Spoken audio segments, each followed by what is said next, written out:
Welcome back to Haiku tutorial. In this video, we will continue our course on services and database operations. Haiku also offers us several options for updating our data in the database. In this video, we will continue to use the example from the previous videos. Now we are back to the editor, and first go to the server, add another wrap to group the services for updating database. Inside this wrap, add a new service, which is update. And let me assume that there's a scenario where I want to add an edit button here, and when I click it, I can edit and update this name, age, and this information inside the database. Let's start with looking at the update service and see what kind of input it will need. The target of updating is still the database, and we will use update. In this session, we are supposed to add filtering conditions for the records to be updated. When the value in the specific field equals to a certain value, this record will be updated. From the previous video, we know that data ID is an automatically generated field that is the primary key and is unique for each entry, so that we usually use data ID for the conditions. Inside the input parameters, we will define first a data ID and the parameters we want to make changes to, so the name, age, and introduction. And for the output parameters, we'll still use the classic 3. If it is successful, the reason for if it failed, and the data, the update data. In this example, we are going to update one record at a time. We are not doing multiple ones, nor is it a batch update. In this circumstance, we usually will select this data ID for the condition. And when the data ID equals to the data ID from the input, we will perform the update. The fields that need to be updated are name, age, and intro. We can add fields with this plus sign and select name, but this name is not the name that we're looking for because it has a kind of blue background color. It indicates that it is from the input. What we need is down there. This name is one of the fields in the database.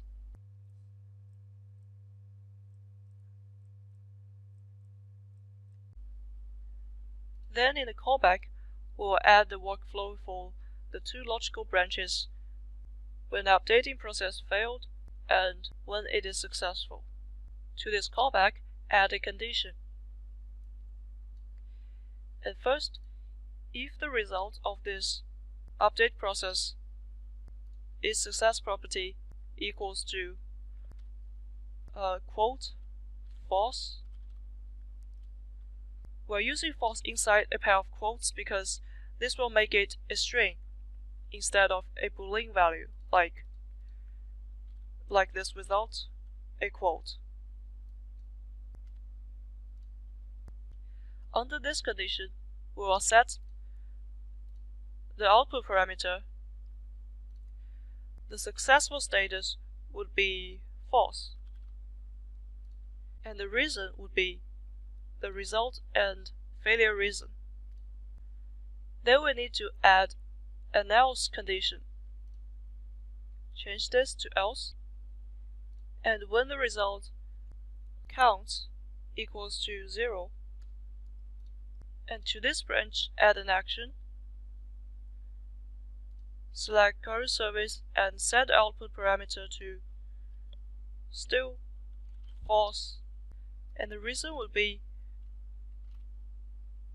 no record found. And then select this callback again and add still another condition, else. And inside this last branch, add an action. This time it is finally successful. Set the current service to quote true. And this time we can set the update data to the result and counts. Let me go through this workflow. First, in this if statement, it says if the system detects a failure inside this updating process, we will set the successful status of this service output to be false, and we have no problem with that. For these two else's, they are derived from this if statement, meaning the system thinks this updating process is successful. But in this scenario, if the number of the records that are actually updated is 0, we will still define it as a failure. There is 0 record updated because there are no records that satisfy this search condition. Therefore, the failure reason would be no record found. And for the last else branch, this time the update process is finally and actually successful, and we'll set the output status to be true.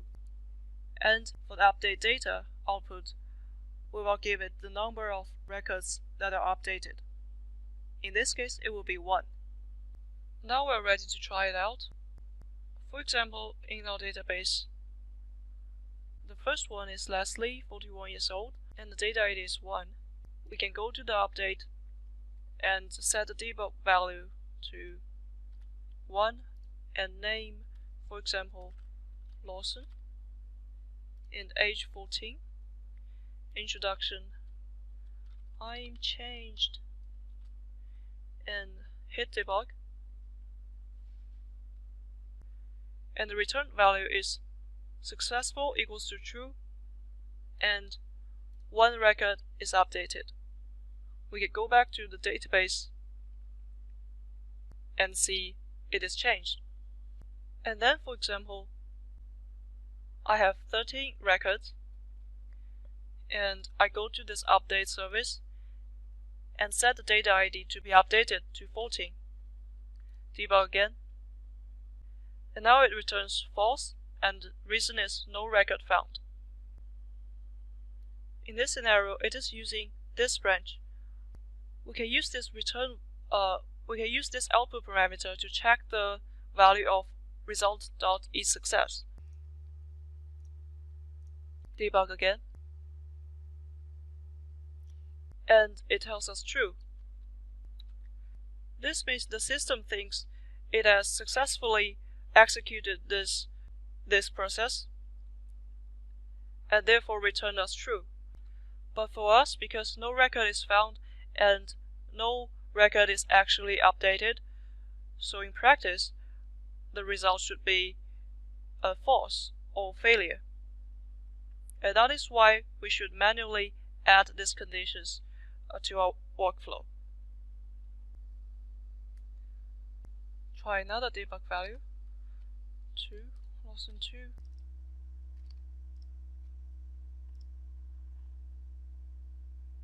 And success. So now we've done everything on the backend, and let's go back to the stage to complete the user interface. On page 2, and in the end of this row, we're going to add an icon for the editing button. Icon is here, and make it smaller to arrange it to the first line.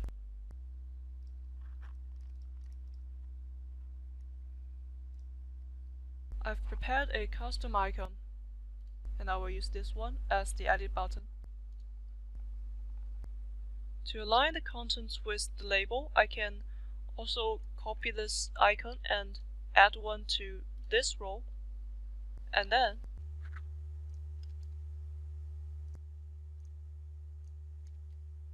set its color to transparent, just to use it as a placeholder. Next, I will make a pop-up window for editing. To do this, I will need a banner on this page 2, and the banner is there. And inside this banner, I will go back to page 1 to copy something. These rows, they are this row, and this row. Copy them into the banner. Give this banner a larger width and a larger height.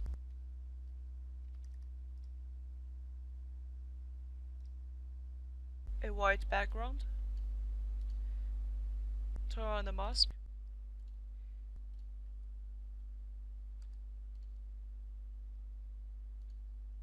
And set this banner's position to the middle center.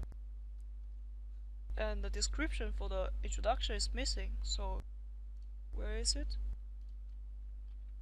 Copy it, and it should be inside this row too.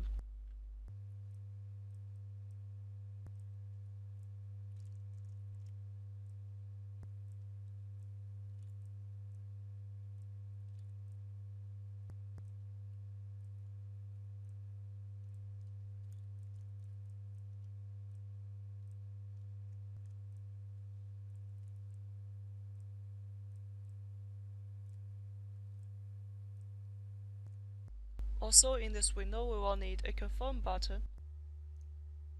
So a button.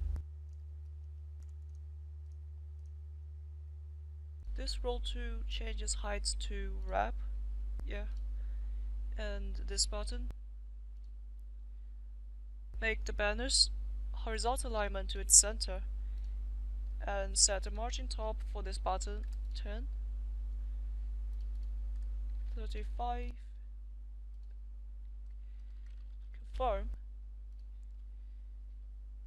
A smaller font size and a smaller radius.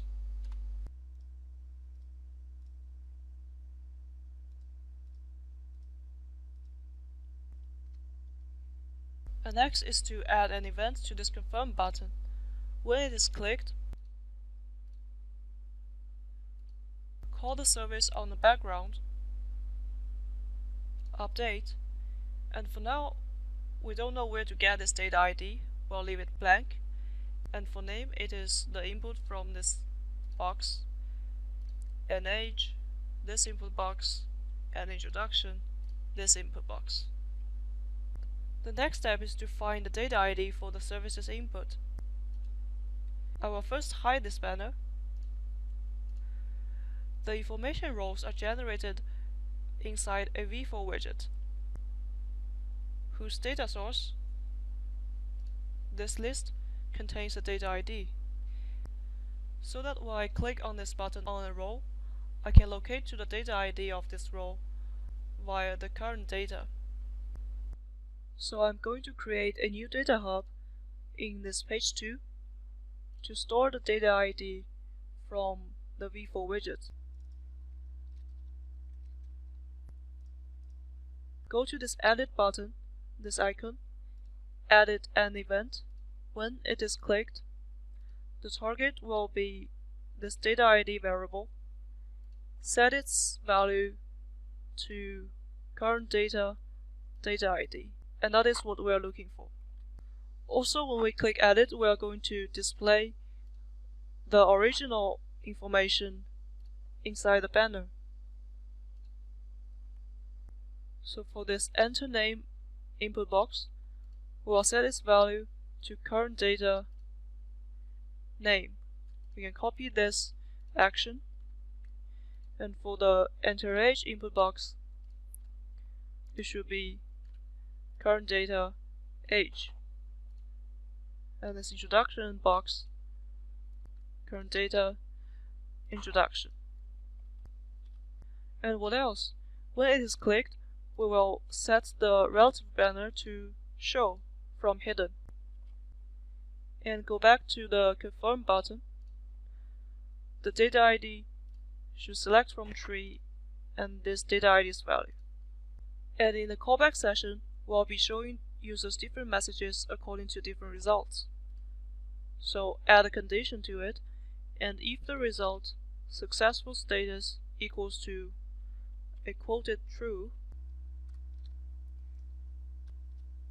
we will show the user a message called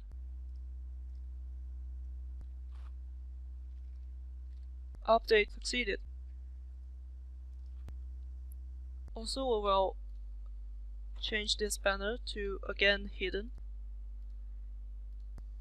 and else the result is failed. So else add an action.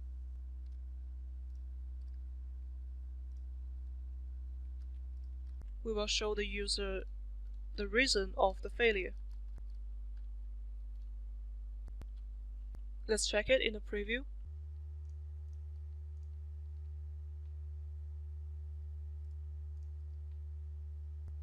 Hit this edit, and we're having this original information inside the boxes.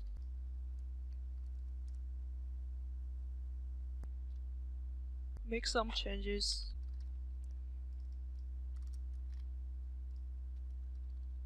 And confirm. It showed us our update succeeded, and when we go back to the database, we can see the changed lobster. But I'm sure you have noticed the information on the page didn't change immediately, because we didn't call this actions group again to fetch the new data from the database. If I refresh this page, we have this updated data. But logically, we'll want it to change automatically without refreshing the page. So we can go back to the confirm button and add a few lines to change the list on the front end. Set multiple elements on the same row, and to get this row index, it is similar to getting a data ID from the v4 widget. So add another data hub. This is the row index. And in this edit button, we'll not only need this data ID, but also the row index. Set its value to the current index. And going back to the confirm button, the row index will be this numeric variable's value. For the column, the name column will use the value of the input box inside the banner.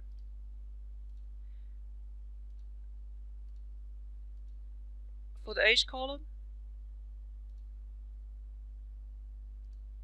from the input box of age.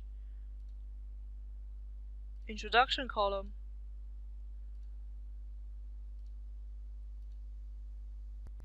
in this way, when the result is successful, aside from showing the user the message, we will render the data on the front end again.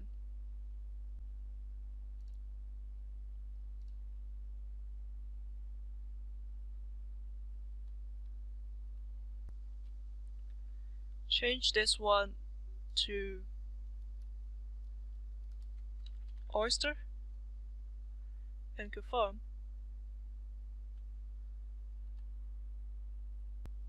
Now the value on the page changes also. And for the database, it is successful too. We have some other options for updating data. For example, this update by ID allows us to input a matrix object and update multiple records at one time. And this update one entry and select will not only update the record but also output the updated result. And the last one is the random update one entry and select. That is all for this video on database updating, and thank you very much for watching.